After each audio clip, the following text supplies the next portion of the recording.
Two ডাইমেনশনালে basically pretty simple.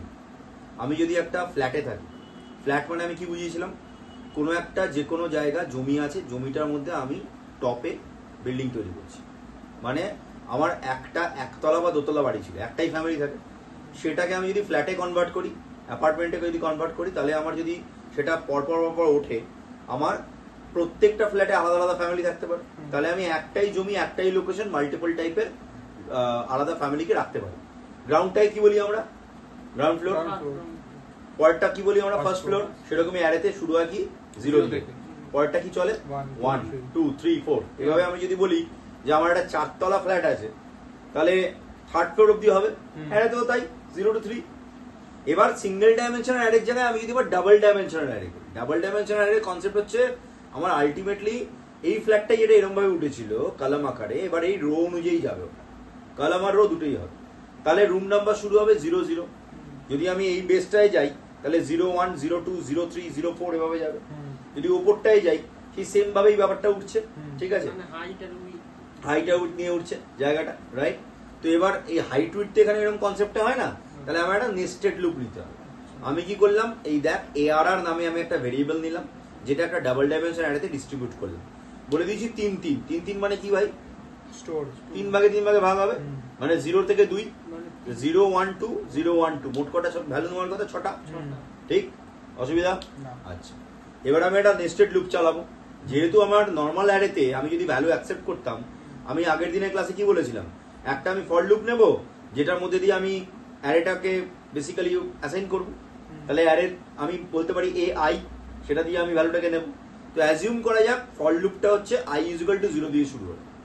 কত অবধি চলবে, <3, তার মানে 0 থেকে 2 ফর লুপ ফার্স্ট চলছে। নেক্সট ফর লুপটা কি চলছে, যে 0 থেকে <3, ঠিক আছে।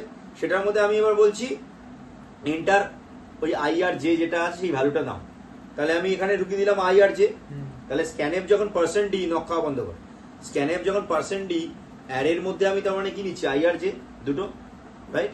এবার এই দুটোর মধ্যে যখন ভ্যালু নিচ্ছি, মোট কটা ভ্যালু হতে পারে, 6টা না 3টে করে 6টা। 3 3 9টা, 6টা কেন হবে, 3 3 9টা। আচ্ছা আচ্ছা, হ্যাঁ ডাবল ডাইমেনশন, ঠিক আছে। তাহলে 0 যদি হয় i, এটা কতবার ঘুরবে, 0 1 2, আবার এটা যদি হয় 1 0 1 2, আবার যদি হয় 2, তাহলে 0 1 2, মোট কটা ভ্যালু নিল, 9টা। তাহলে সেভাবে ভ্যালুগুলো আবার ডিসপ্লে করবে, প্রিন্টিং দ্য এলিমেন্টস করে অপোজিটে ডিসপ্লে হবে। দেখাও, তাহলে আলটিমেটলি 0 0 0 1 0 2 এই অবধি গেল। আবার এদিকে 0 0 1 0 1 2 এরকম ভাবে গেল।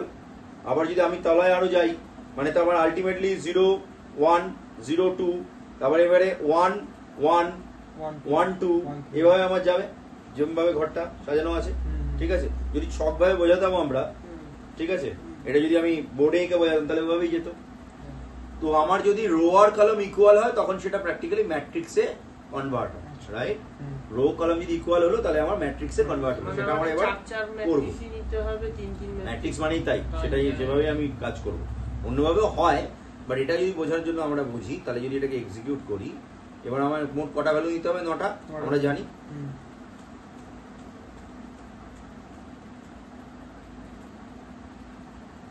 ডিসপ্লে গেল কি, বোঝা গেল? সুন্দর ম্যাট্রিক্স ফরম্যাটে ডিসপ্লে হয়েছে, 1 2 3 4 5 6 7 8 9, ঠিক আছে। এটা তোর লেখা নেই, এটাকে লিখে ফেল, পরের প্রোগ্রামে আমি যাচ্ছি, আর আমি রিপিট করবো।